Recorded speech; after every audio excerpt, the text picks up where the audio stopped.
तो कक्षा 10 गणित की इस विधि को अगर आप लोगों ने सीख लिया तो ये मान लो आपके परीक्षा में 5 नंबर बिल्कुल पक्के हैं।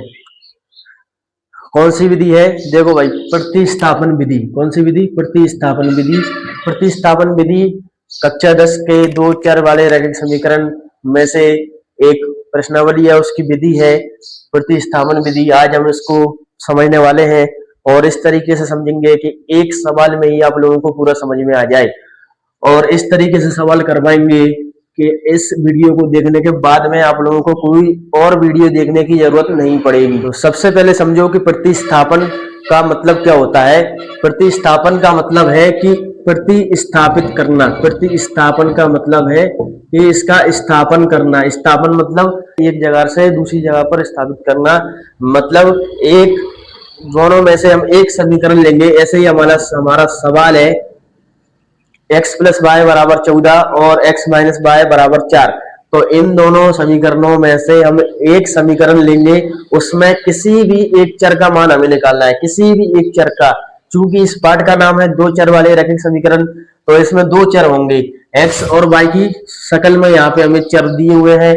अब इसमें क्या करना है, हमें x प्लस वाई बराबर 14 और x माइनस वाई बराबर 4 दोनों समीकरणों में से किसी एक समीकरण को लेना है और उसके बाद में किसी एक चर का मान निकालना है।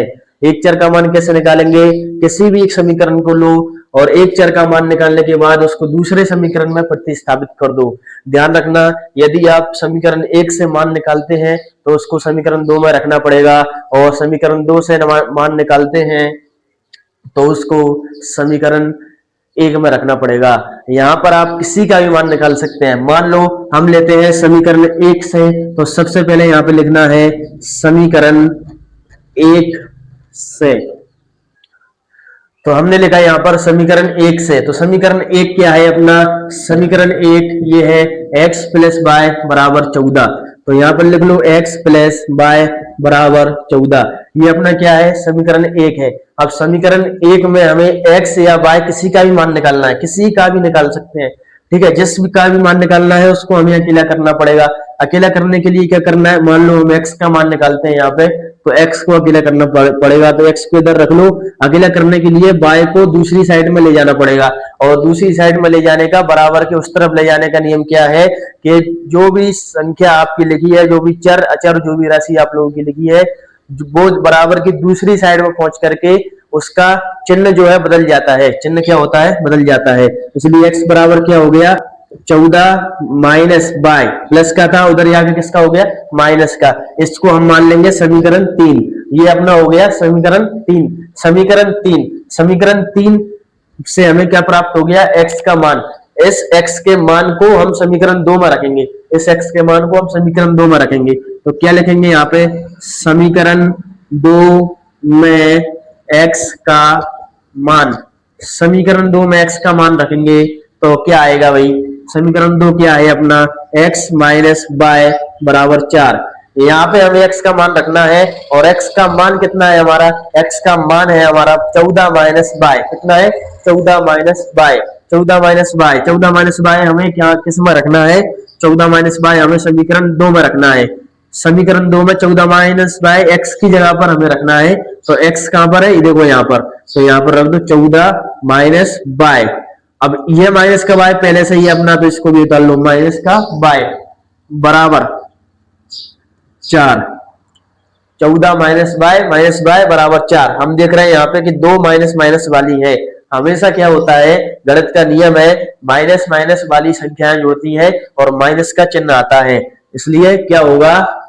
14 माइनस माइनस y और माइनस y कितने हो गए? माइनस के 2y। माइनस के 2y बराबर 4।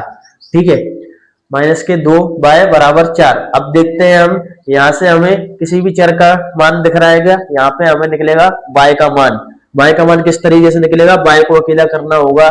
y को अकेला करने के लिए सबसे पहले जो भी उसके साथ में है उसको बराबर की उस ओर ले जाना है, दूसरी साइड ले जाना है। किस तरीके से? मान लो 2y यहाँ पे बचा, पहले 14 को ले जाएंगे। 14 किसका है अभी? प्लस का। उधर जाने के बाद में किसका हो जाएगा? माइनस का। तो माइनस के 2y बराबर 4। 14 को उधर ले गए, माइनस के 14 हुए। ठीक है, अब माइनस के 2 बाय बराबर। अब देखो गणित का नियम है, एक प्लस की और एक माइनस की हो तो संख्या घटती है और बड़ी संख्या का जो है चिन्ह आता है, बड़ी संख्या का जो है चिन्ह आता है। अब 14 में से 4 गए तो कितने बचे? 10। बड़ी संख्या किसकी है? 14 माइनस की, तो माइनस का यहाँ पर निशान आ गया। ठीक है, अब क्या करना है हमें, हम देख रहे हैं यहाँ पे कि बाय का मान निकालना है, तो बाय बराबर इसका क्या होगा, यहाँ पे बीच में दोनों के बीच में प्लस माइनस नहीं है, इसलिए क्या होगा, भाग उल्टा हो जाता है, माइनस के 10 बटेगा माइनस के 2। ठीक है, अब क्या करना है, देखो माइनस से अपनी माइनस कट गई। ठीक है, अब 2 से अपन काटेंगे 10 को, कितनी बार कटेगा, 2 एकम 2 और 2 पंजे 10, तो बाय बराबर कितना आ गया अपना 5। बाय बराबर कितना आ गया अपना 5, बाय बराबर 5। अब इस 5 को, बाय बराबर 5 को हमें, इस बाय बराबर 5 को हमें समीकरण 3 में रखना है। समीकरण 3 कितना है अपना, x बराबर 14 माइनस बाय। इसका मतलब है कि x बराबर 14 माइनस बाई की जगह पे क्या रखेंगे 5, तो यहां से हमें निकलेगा x का मान, x बराबर कितना आ गया 14 में से 5 गए तो कितने आ गए 9। ये हमारा क्या हो गया भाई, आंसर।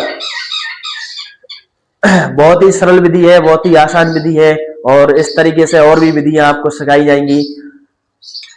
तो क्या करना है, ये चैनल जो है नया चैनल है, और इस चैनल पे जो ये वीडियो है वो पहली वीडियो होने वाली है लॉन्ग वीडियो में। तो इस चैनल को हमें क्या करना है, सब्सक्राइब करना है।